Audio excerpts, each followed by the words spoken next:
First ever factory outlet మన Mukunda jewellers వారు తెలుగు నూతన సంవత్సరం ఉగాది పండుగ సందర్భంగా నక్షి మేళా జరుగుతుంది. అన్ని నక్షి జ్యువెలరీ మీద VA ఫ్లాట్ 9.99% మాత్రమే. Welcome to Telugu popular TV. ఇప్పుడు మనతోటి రాజకీయ విశ్లేషకులు ఎంజీ రావు గారు ఉన్నారు. నమస్కారం ఎంజీ రావు గారు.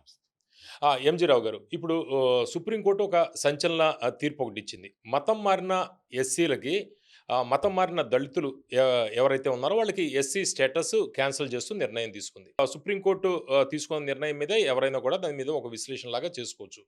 అసలు ఈ రాజ్యాంగం ఏం చెబుతోంది, అంబేద్కర్ ఏం ఆశించాడు, ఈ తీర్పు అంటే ఆల్రెడీ ఆంధ్రప్రదేశ్ ఇచ్చిన తీర్పుని వీళ్ళు సుప్రీంకోర్టు సమర్థించింది. అసలు ఏంటి, ఎవరికి నష్టం జరుగుతుంది, ఎవరికి లాభం? ఎస్ అండి. ఇప్పుడు సుప్రీం కోర్ట్ ఆఫ్ ఇండియా ఒక సంచలనమైన తీర్పు ఇచ్చిందని చెప్పొచ్చు. కానీ ఈ తీర్పు రాజ్యాంగబద్ధమా? ఉమ్, యాక్చువల్‌గా భారతదేశంలో ఏంటంటే దళితుల జీవితాలను మార్చడానికి ప్రయత్నించిన ఎందరో మహానుభావుల్లో ద గ్రేటెస్ట్ పర్సనాలిటీ ఎవరంటే డాక్టర్ బిఆర్ అంబేద్కర్. ఈ విషయంలో తిరుగులేదు. ఈ పర్సనాలిటీ అంటే మోడర్న్ మను రాజ్యాంగ నిర్మాతగా చెప్పుకునే రాజ్యాంగ నిర్మాత అయిన డాక్టర్ బిఆర్ అంబేద్కరే ఈ ఆలోచనలన్నిటికీ పునాది. ఈయనే భారత రాజ్యాంగంలో ఆర్టికల్ 25 నుంచి ఆర్టికల్ 28 వరకు ఉన్న మత స్వాతంత్రపు హక్కును కూడా అందులో చేర్చడం జరిగింది. తర్వాత భారత రాజ్యాంగ పితామహుడైన డాక్టర్ బిఆర్ అంబేద్కర్ 1956లో బుద్ధిజంలోకి కొన్ని లక్షల మందిని దళితుల్ని బుద్ధిజంలోకి తీసుకెళ్లడం జరిగింది. ఎందుకంటే మత మార్పిడి చేయడం జరిగింది. ఎందుకంటే క్యాస్టిజాన్ని నుంచి దూరం వెళ్ళిపోవడానికి. ఉమ్, ఈరోజు భారతదేశంలో సుప్రీంకోర్టు అయినా రాజ్యాంగమైనా ఈ రాజ్యాంగ శాసనకర్తలైనా ఎవరైనా ఒకటి ఒప్పుకోవాలి. అదేంటంటే ఇప్పటికీ కుల వ్యవస్థ ఉంది. ఇప్పటికీ కుల విచక్షణ భారతదేశంలో ఉంది. దీన్ని ఒప్పుకోవాలి. మరి ఇప్పుడు భారతదేశం సుప్రీంకోర్ట్ ఆఫ్ ఇండియా ఇచ్చిన ఈ తీర్పు కుల వ్యవస్థని పోగొట్టే విధంగా ఉందా? లేకపోతే ఆ కుల వ్యవస్థ పేరు చెప్పి మళ్ళా విచక్షణకి పాల్పడేటట్టు ఉందా అనేది చాలా, అంటే ఇది ఒక సంక్లిష్టమైన హైలీ కాంప్లెక్స్ ఇష్యూ అండి. ఎందుకంటే ఇందులో Indian social, economic, cultural, historical, constitutional, administrative ఎన్నో విషయాలు దాగి ఉన్నాయన్నమాట. అందుకనే 2022 అక్టోబర్లో భారత ప్రభుత్వం సుప్రీంకోర్టులో ఎన్నో కేసులు నమోదైనాయి అనమాట. ఇది ఇలా దళితులు ఎవరైతే దళితులు మతం మారారో అంటే హిందూయిజం, బుద్ధిజం, జైనిజం, బుద్ధిజం దాటి మిగిలిన మతాలకు కన్వర్ట్ అవుతే వాళ్ళు ఎస్సీ స్టేటస్ కోల్పోతున్నారని దానికి వ్యతిరేకంగా వీళ్ళు ఎన్నో కేసులు పడినాయి అనమాట. Multiple cases have been filed before the supreme court of India. దాన్ని పరిష్కరించడానికి భారత ప్రభుత్వం 2022లో అక్టోబర్లో కేజీ బాలకృష్ణన్ జస్టిస్, ఈయన మొదటి దళిత చీఫ్ జస్టిస్ ఆఫ్ ఇండియా, ఈయన ఆధ్వర్యంలో ఒక 3 మెంబర్ కమిటీ వేయడం జరిగింది. ఆ కమిటీ ఎంక్వైరీ చేస్తూనే ఉంది, ఇంకా అవ్వలేదు. దాని మ్యాండేట్ కూడా చాలా పెద్దది.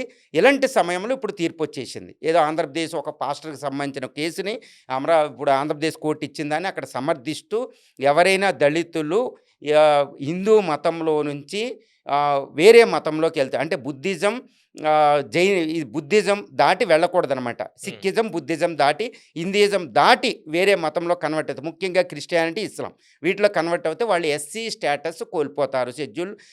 షెడ్యూల్ రైట్స్ మనకి రిజర్వేషన్ ఉంటే అవి కోల్పోతారు అని అర్థం అనమాట. ఇది మనకేంటంటే రాజ్యాంగంలో 1950 ఎస్సీ స్టేటస్ ఆర్డర్ అని ఒకటి ఉంది 1950లోనే. దాంట్లో క్లాజ్ 3 ప్రకారం ఈరోజు సుప్రీం కోర్ట్ ఆఫ్ ఇండియా ఇది అబ్జల్యూట్, ఇంకా తిరుగులేదు, వీళ్ళు ఎస్సీ స్టేటస్ కోల్పోతారని చెప్పేసింది. అట్రాసిటీ యాక్ట్ కూడా వాళ్ళకి వర్తించదు. ఇంకా ఎస్సీ స్టేటస్ వాళ్ళు కోల్పోతారు. కానీ ఇక్కడ చాలా ప్రాథమికమైన కొన్ని క్వశ్చన్స్ లేవనెత్తవచ్చు అనమాట రాజ్యాంగబద్ధంగా. నేనేమి I'm not questioning the supreme court of India, I'm not questioning various issues అండి. ఈ లాని 1950 ఎస్సీ ఆర్డర్ని, కాన్స్టిట్యూషన్ ఎస్సీ ఆర్డర్ నేనేమి క్వశ్చన్ చేయడం లే. తర్వాత 1955లో ఒక ఆర్డర్ రావడం బుద్ధిజానికి సంబంధించి, తర్వాత 1989లో సిక్కిజానికి సంబంధించిన ఆర్డర్ వచ్చినాయి. కాబట్టి సిక్కిజంలోకి బుద్ధిజంకి వెళ్తే ఎస్సీ స్టేటస్ కోల్పోరు. కానీ ఇటు క్రిస్టియానిటీకి, ఇస్లాంలోకి దళితులు వెళ్తే వాళ్ళు ఎస్సీ స్టేటస్ కోల్పోతారు. ఎందుకు సుప్రీంకోర్ట్ ఆఫ్ ఇండియా ఇక్కడ ఏం చెప్తుందంటే ఈ ఎస్సీ స్టేటస్ అంటే దళిత, ఈ క్యాస్టిజం అనేది, ఈ కుల వివక్షత, కుల వ్యవస్థ అనేది క్రిస్టియానిటీలోనూ అదేవిధంగా ఇస్లాంలోనూ లేదు కాబట్టే ఇంకా అక్కడికి వెళ్తే మీకు ఇది అవసరం లేదు అని చెప్తుంది సుప్రీంకోర్ట్ ఆఫ్ ఇండియా. కానీ డాక్టర్ బిఆర్ అంబేద్కర్ గుర్తుపెట్టుకోవాలి, ఇది డాక్టర్ బిఆర్ అంబేద్కర్ ఆయన యూనివర్సిటీలో, హార్వర్డ్ యూనివర్సిటీలో చదివేటప్పుడు ఆయన క్యాస్టిజం కోసం thesis, origin and birth of the caste అని ఒక రీసెర్చ్ పేపర్ రాస్తారండి. అందులో తర్వాత ఎన్నో రాస్తారన్నమాట, ఎనిహిలేషన్ ఆఫ్ క్యాస్ట్లను. డాక్టర్ బిఆర్ అంబేద్కర్ ఒపీనియన్ ఏంటంటే భారతీయులు ఒక్కసారి భారతదేశంలో పుట్టిన వాళ్ళు ఏ దేశం వెళ్ళినా, తర్వాత ఏ మతంలోకి వెళ్ళినా టచార్ కమిటీ ఏం చెప్తుందంటే ముస్లిమ్స్ యొక్క సాధక బాధకాలు తెలిసి ఆ క్యాస్టిజం అనేది ఇస్లాంలో ఉంది అని చెప్తుంది టచార్ కమిటీ. అప్పర్ లోవర్ అనేది ఉంది, క్యాస్ట్ అనే పేరు లేకపోయినా ఉందని చెప్తుంది. ఈవెన్ ఇక్కడ ఒక పెద్ద ప్రశ్న ఏంటంటే దళితులు, ఎస్సీకి సంబంధించిన దళితులు ఒకవేళ క్రిస్టియానికి కన్వర్ట్ అయితే మరి క్యాస్టిజం వాళ్ళకి దూరం అయినట్టు మన విలేజ్ల్లో కనపడుతుందా? ఎక్కడా లేదు. అంటే వాస్తవానికి దూరంగా ఈ తీర్పు ప్రస్తుతం ఉందని చెప్పొచ్చు. 2 భారత రాజ్యాంగంలో ఆర్టికల్ 25 టు ఆర్టికల్ 28. ఆర్టికల్ 25 అంటే నిబంధన 25 ఏం చెప్తుందంటే వాళ్ళు భారతీయులు తమకి నచ్చిన మతాన్ని they can practice, they can profess, they can propaganda. అంటే ప్రాక్టీస్, ప్రీచ్ అండ్ ప్రోపగండా ఏదైనా తనకు నచ్చింది అకార్డింగ్ టు ద కాన్సైన్స్ వాళ్ళ ఆత్మానుసారం ఫాలో అవ్వచ్చు, దాన్ని చెయ్యొచ్చు అని ఉంది. మరి దాంట్లో ఏంటి, పేనలైజేషన్ ఉండకూడదు. మత హక్కు అనే దానికి ఎటువంటి అడ్డంకులు ఉండకూడదు, ఎటువంటి పేనలైజేషన్ పనిష్మెంట్లు ఉండకూడదు.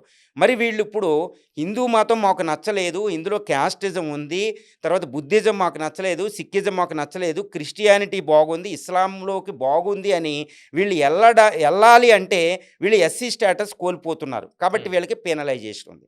అంటే ఇక్కడ ఆర్టికల్ 21 అనేది ఇంకా కొంచెం సంక్లిష్టమైన క్వశ్చన్ ఉన్నాయి, దానికి సమాధానం చెప్పాల్సి ఉంది. అంటే ఇప్పుడు సుప్రీంకోర్ట్ ఆఫ్ ఇండియా చెప్తుంది, సుప్రీంకోర్ట్ ఆఫ్ ఇండియా ఒక్కసారి తీర్పిస్తే ఇట్స్ నాట్ ఏ ఫైనల్ అండి. ఎందుకంటే రాజ్యాంగం ప్రకారం సుప్రీంకోర్ట్ ఆఫ్ ఇండియాకు కంప్లీట్ ఒక అథారిటీ ఉంది. అదేంటంటే తాను ఇచ్చిన తీర్పుల్ని తానే రివ్యూ చేసుకునే అధికారం ఉంది.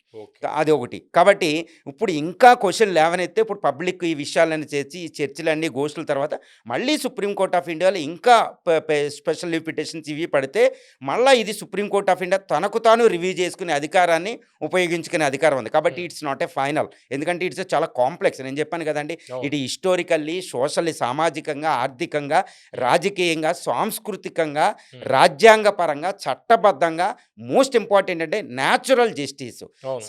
న్యాచురల్ జస్టిస్ అంటే ప్రకృతి న్యాయపరంగా ఎన్నో ఇష్యూస్ ఇక్కడ ఉన్నాయి. కాబట్టి ఇది ఇంకా కంప్లీట్ కాలేదు. తర్వాత ఇంకా ముఖ్యమైన విషయం ఏంటంటే ఇప్పుడు 2022 అక్టోబర్లో కేజీ బాలకృష్ణన్ ఫస్ట్ దళిత చీఫ్ జస్టిస్, ఆయన ఆధ్వర్యంలోనే భారత ప్రభుత్వం ఒక కమిషన్ వేసింది. ఇంకా కమిషన్ పూర్తిగా దేశవ్యాప్తంగా ఎన్నో చర్చలు చేసి కన్సల్టేషన్ తర్వాత అది ఇప్పుడు ఇక్కడ తీర్పు అది ఇంకా రిపోర్ట్ ఇవ్వాలి. ఆ రిపోర్ట్ ఇవ్వకుండానే ఈ తీర్పు వచ్చేసింది. అంటే ఈ తీర్పు ఏంటంటే ఇప్పుడు ఎంతో కాదండి 3 మెంబర్ జడ్జిమెంట్ ఇచ్చిందనమాట. అంటే మళ్ళీ రాజ్యాంగబద్ధ మనకు ఒక బాడీ ఉంటుంది కాబట్టి రాజ్యాంగబద్ధ బెంచ్కి కూడా వెళ్ళొచ్చు. కాబట్టి ఇక్కడతో కంప్లీట్ అయ్యింది కాదు, ఇది చాలా ఉంటుంది. ఇప్పుడు ఇంకోటి ఏంటంటే అక్కడ కేరళలో ఎలక్షన్ జరగబోతున్నాయి, తమిళనాడులో ఎలక్షన్ జరగబోతున్నాయి, ఇదంతా ఒకటి.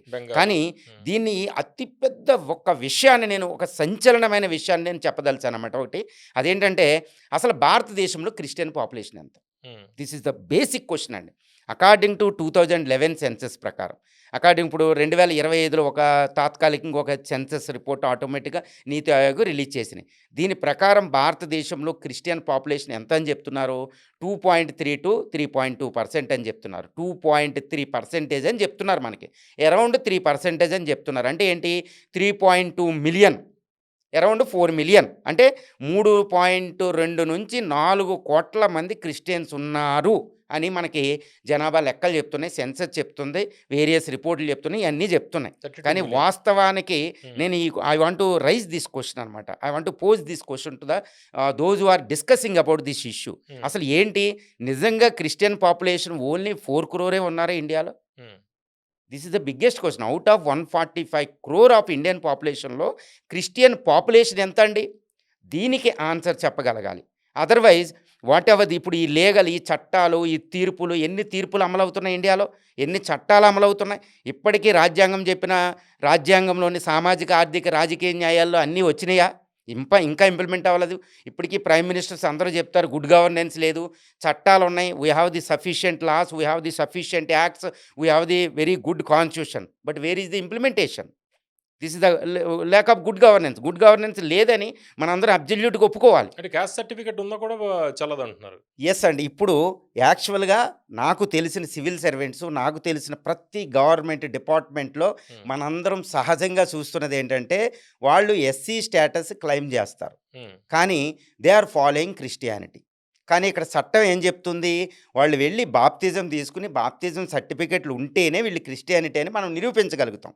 లేదా వాళ్ళు క్రిస్టియన్ అని నిరూపించడానికి లీగల్‌గా ఒప్పుకోదు. కానీ వాళ్ళ ఆత్మానుసారం వాళ్ళు ఫాలో అయ్యేదేంటి? Christianity. They are not Hindus. అవును. Whatever that reason. అంటే ఏంటి? వాళ్ళు క్రిస్టియన్స్‌గానే ఫాలో అవుతూ వాళ్ళు ఎస్సీ స్టేటస్‌ని ఉపయోగించుకుంటున్నారు. మరి ఈ సుప్రీంకోర్టు తీర్పేంటి? ఈ చట్టం ఏంటి? ఇవన్నీ ఏంటి? This is the biggest question. నాకు తెలిసినంత వరకే భారతదేశంలో ఇప్పుడు 145 కోట్ల మంది పాపులేషన్‌లో మనకి సెన్సస్ చెప్పినట్టు 3.5, 4 కోట్ల మంది కాదండి క్రిస్టియన్స్. హ్మ్. నా అంచనా ప్రకారం అకార్డింగ్ టు మై అసెస్మెంట్ ఏంటంటే భారతదేశంలో సుమారు 10 కోట్ల మంది ఉంటారు. ఓకే. సుమారు 10 కోట్ల మంది ఉంటారు. ముఖ్యంగా కేరళ, తమిళనాడు, సౌత్ ఇండియాలో, నార్త్ ఈస్ట్ ఇండియాలో, తర్వాత ఈ సెంట్రల్ ఇండియాలో ఇక్కడ క్రిస్టియన్ పాపులేషన్ 10 కోట్ల మంది ఉంటారు. ఈ 10 కోట్ల మందిలో ఎస్సీస్ దళితుల పాపులేషన్ ఇప్పుడు భారతదేశంలో 16%లో ఆల్మోస్ట్ 30-40% క్రిస్టియానిటీ వెళ్ళిందంటే ఆశ్చర్యం లేదు. కాబట్టి మరి ఇక్కడ ఏమి జరుగుతుంది? వాస్తవ విరుద్ధంగా జరుగుతుంది. ఏంటంటే వాళ్ళు ఎస్సీ స్టేటస్ అనేది చాలా చాలా ఇంపార్టెంట్. హ్మ్. ఇక్కడ మళ్ళీ ఎస్సీ స్టేటస్ని కాపాడుకోవడానికి వాళ్ళు క్రిస్టియానిటీకి వెళ్ళినా వాళ్ళ ఆత్మానుసారం క్రిస్టియానిటీకి వెళ్తున్నారు. ఎందుకంటే కుల వ్యవస్థ అనే దాన్ని తప్పించుకోవడానికి వెళ్తున్నారు. గురజాడ అప్పారావు గారు, గుర్రం జాషువా గారు, డాక్టర్ బిఆర్ అంబేద్కర్ గారు అందరూ మనకు చెప్పిందే ఈ casteism. Once born in this caste no one can escape from it. భర్తతో పాటు క్యాస్టిజం ఉంటుంది. ఇది మనం ఒప్పుకుని తీరాలి. బిఆర్ అంబేద్కర్ ఒక దళిత నాయకుడే అన్నది కాదు. రాజా రామ్మోహన్ రాయ్, కందుకూరి వీరేశలింగం పంతులు, పెరియారు, తర్వాత ఈ బాపులే, జ్యోతి బాపులే, డీకే కార్వే, సంఘ సంస్కర్తలందరూ భారతదేశం అంతా చెప్పిందంతే. డాక్టర్ బిఆర్ అంబేద్కర్ అయితే చాలా బ్లంట్గా మాట్లాడతారు. ఏమని మాట్లాడతారంటే, మాకు ఎందరో దేవుళ్ళు ఉంటారు, అవతార పురుషులు వస్తారు, మహాత్ములు వస్తారు, కానీ మేము మాత్రం కుల వ్యవస్థ నుంచి మాత్రం విముక్తి అవ్వలేదు. మాకు మహాత్ములు వద్దు, ఏమొద్దు, మాకు మాత్రం జాగ్రత్తగా అన్ని రైట్స్ ఉంటే చాలంటారు ఆయన. ఆయన 1921లో 1935లో గుర్తుపెట్టుకోవాలి. డాక్టర్ బిఆర్ అంబేద్కర్ 1935లో భారత సివిలైజేషన్ ఆయన ఛాలెంజ్ చేస్తారు. భారత సంస్కృతిని ఛాలెంజ్ చేస్తారు. అంటే నేను భారత సంస్కృతి అంతలే, ఆయన భారత సంస్కృతిని ఆయన అంత అర్థం చేసుకున్న వాళ్ళు ఎవరో అర్థం చేసుకోలేదు. ఎందుకంటే అదే భారత సంస్కృతి నుంచి చక్కగా రాజ్యాంగాన్ని క్రియేట్ చేశారు ఆయన. ఈరోజు సజీవ సంస్కృతికి సజీవ రాజ్యాంగాన్ని ఇచ్చారు ఆయన. కానీ ఆయనే భారత సంస్కృతిలోంచి అతి దారుణమైన ఎవిల్ ప్రాక్టీస్, ఒక కుల వ్యవస్థను ఛాలెంజ్ చేస్తారు ఆయన. అవును. అసలు భారత సంస్కృతిలోనే ఇంత ఛాలెంజ్ చేసిన మహాత్ములు ఎవరు లేరు, అవతార పురుషులు కూడా ఎవరు లేరు. జ్యోతి బాపులే తన గులాంగిరి మాటల్లో చెప్పినట్టు, జ్యోతి బాపులే శిష్యుడే డాక్టర్ బిఆర్ అంబేద్కర్. హ్మ్. అలాగనమాట. ఇప్పుడు మరి ఏం చేశారు అంటే 1935లో డాక్టర్ బిఆర్ అంబేద్కర్ ఒక మాట మాట్లాడతారండి. అది ఏంటంటే, unfortunately I born in Hinduism but definitely I will not die as a Hindu. నాకు తెలియకుండా దురదృష్టవశాత్తు హిందూయిజంలో పుట్టా, కానీ నేను చనిపోయే హిందూగా మాత్రం చచ్చిపోను అని 1935లో మాట్లాడి 1956 నాగపూర్ ఆయన చనిపోవడానికి కొన్ని నెలల ముందు వరకే 21 సంవత్సరాల పాటు ఆయన ప్రపంచంలో ఉన్న అన్ని మతాలను కంపారిటివ్ స్టడీ చేస్తారు. ఎవరో సామాన్యుడు 21 సంవత్సరాల మతాలను కంపారిటివ్ స్టడీ చేసి ఏదేదో అనుకుంటాం. ఆయన doctor BR Ambedkar one of the greatest intellectual on the earth. ఈ విషయంలో ఎవరికి తిరుగు ఉండదు. అసలు ఇంకా అంతకంటే చదువునోడు ఎవడో భూమి మీద పుట్టలే.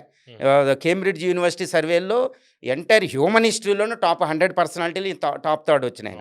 ఇప్పుడు ఈయన 21 సంవత్సరాల పాటు హిందూయిజం ప్రపంచంలోని అన్ని మతాలని విశ్లేషించి చివరికి దళితులను రక్షించే ఒక అద్భుతమైన మతం ఈ ప్రపంచంలో ఏదంటే బుద్ధిజం అని డిసైడ్ అయ్యి బుద్ధిజాన్ని నాగపూర్లో చైత్య భూమిలో ఆయన తీసుకెళ్తాడండి. ఒక్కటి గుర్తుపెట్టుకోవాలి. కానీ ఆయన అప్పుడు కూడా భారత సంస్కృతికి అన్యాయం చేయలేదు. ఎందుకు అంటే బుద్ధిజం అనేది Born out of, it's a branch out of the Hinduism. India foreign religion కాదు, బుద్ధిజం ఇండియాలో పుట్టింది. కాబట్టి ఇండియాని దాటకుండా మళ్ళీ దళితులను తీసుకెళ్తాడు. So one of the best activity అనమాట. ఇప్పుడు డాక్టర్ బిఆర్ అంబేద్కర్ చెప్పింది ఏంటంటే, కుల వ్యవస్థ ఎక్కడికి వెళ్ళినా మమ్మల్ని వెంటాడుతుంది. కాబట్టి కుల వ్యవస్థ నుంచి తప్పించుకునే ఒక రైట్ దళితులకు ఉంటుంది.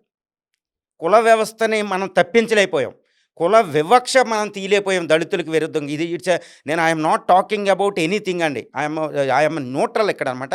ఎందుకంటే సహజ న్యాయం అనేది చాలా ఇంపార్టెంట్. సహజ న్యాయం, రాజ్యాంగం. ఇప్పుడు supreme court of India is not a lord, it's not a final, because supreme court of India should be in a position to protect the constitution లా.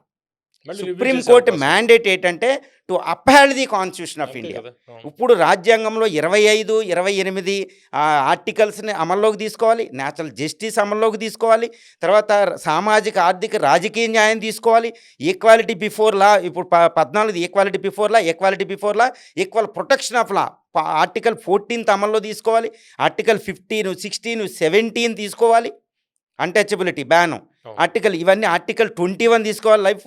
ఇప్పుడు డైరెక్టివ్ ప్రిన్సిపల్స్ ఆఫ్ స్టేట్ తీసుకోవాలి, ఎందుకంటే ప్రాథమిక హక్కులు ఎంతో ఆదేశ సూత్రాలు కూడా అంతే. అది రాజ్యాంగంలో మనకి ఎన్నో తీర్పులు కూడా మనకు వచ్చింది కాబట్టి ఎన్నో పరిగణన తీసుకోవాలి. కాబట్టి ఇప్పుడు సుప్రీం కోర్ట్ ఆఫ్ ఇండియా ఇంకా దీన్ని పరిశీలించాల్సి ఉంది. 3 మెంబర్ జడ్జిమెంట్ కాదండి, ఇది ఫైనల్గా కాన్స్టిట్యూషనల్ బెంచ్కి వెళ్ళాలి. చాలా ఉంది. కేజీ బాలకృష్ణ తీర్పు అనేది ఆ కమిటీ ఇక్కడ ఇచ్చేదాకా మనం వెయిటింగ్ చేయాలి. ఎంతో చర్చలు జరగాలి. It's a democracy. The beauty of Indian democracy is the discussion, argumentation. అవును. ఇప్పుడు అంతా చర్చ మొదలైపోయింది. ఇది ఒక అద్భుతమైన, ఇప్పుడు నేను అనేది కూడా ఫైనల్ కాదు, చాలా చర్చ చూస్తాం మనం. కొన్ని నెలలో సంవత్సరాల పాటు చర్చ చూడబోతున్నాం. ఇప్పుడు 5 స్టేట్స్లో ఎలక్షన్ రాబోతుంది, పెద్ద చర్చ అవుద్ది.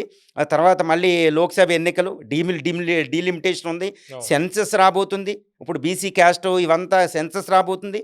సో ఇప్పుడు జస్ట్ ఇనిషియేటెడ్ అనమాట ఈ డిస్కషన్, చాలా విస్తృతంగా ఉంటుంది. బట్ నా ఒపీనియన్ అయితే ఇక్కడ I want to express my opinion ఏంటంటే, దళితులకి క్యాస్టిజం అనేది one of the evil force of the Indian civilisation. Mahatma Gandhi కూడా అంటారు, హిందూయిజం ఉండాలి అంటే క్యాస్టిజం పోవాల్సిందే, కుల వివక్షత, అన్టచబిలిటీ పోవాల్సిందే. మీకు అన్టచబిలిటీ కావాలంటే హిందూయిజమే నాశనం అయిపోద్దని డిక్లేర్ చేసేస్తారు. Raja Rammohan Roy, the father of Indian renaissance, doctor BR Ambedkar, ఇవన్నీ మనం చూసాం. భారతదేశంలో ఏ మతం కూడా, హిందూయిజంలో కూడా రామాయణం, మహాభారతం కూడా దీన్ని క్యాస్టిజం సమర్థించదండి.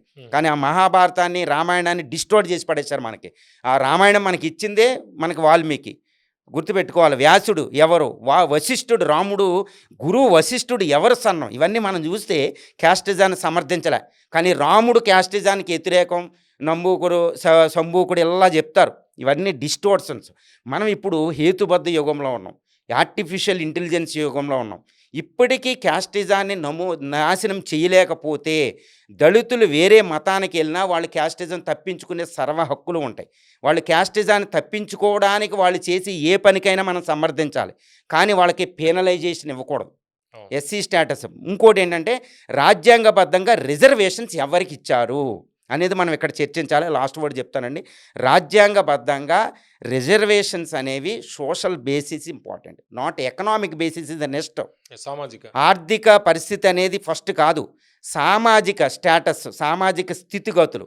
అసలు రాజ్యాంగంలో రిజర్వేషన్స్ ఎందుకు పెట్టారంటే అఫిర్మేటివ్ స్టేట్మెంట్ అంటారు యునైటెడ్ స్టేట్స్ ఆఫ్ అమెరికాలో.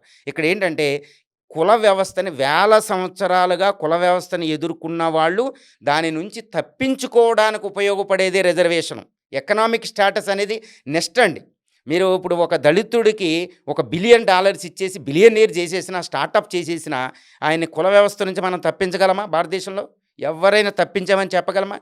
కాబట్టి ప్రస్తుత భారత రాజ్యాంగ వ్యవస్థ అయినా, రాజ్యాంగ వ్యవస్థని ప్రొటెక్ట్ చేసి చట్ట వ్యవస్థలైనా, తర్వాత ఈ న్యాయ వ్యవస్థలైనా, ఎగ్జిక్యూటివ్ అయినా, ఏదైనా క్యాస్టిజాన్ని పోగొట్టగలిగే స్థితిలో ఉన్నాయా, ఇది పరిశీలించాలి. ఇది చాలా సంక్లిష్టతతో కూడుకుంది కాబట్టి కేజీ బాలకృష్ణ కమిటీ ఇప్పుడు కన్సల్టేషన్ ప్రాసెస్ చేస్తుంది. కాబట్టి ఆ తీర్పు, ఆ రికమెండేషన్ వచ్చిన తర్వాత, చర్చలు జరిగిన తర్వాత ఫైనల్ జడ్జిమెంట్ కాన్స్టిట్యూషనల్ బెంచ్ నుంచి మనకు రాబోతుంది. ఫైనల్గా నేనైతే ఒకటే చెప్తున్నా, ఇది ఏ నాటికైనా వాళ్ళు ఏ మతంలోకైనా కుల వ్యవస్థను తప్పించుకోవడానికి వాళ్ళు ఏమి చేసినా వాళ్ళని మనం సమర్థించాలి.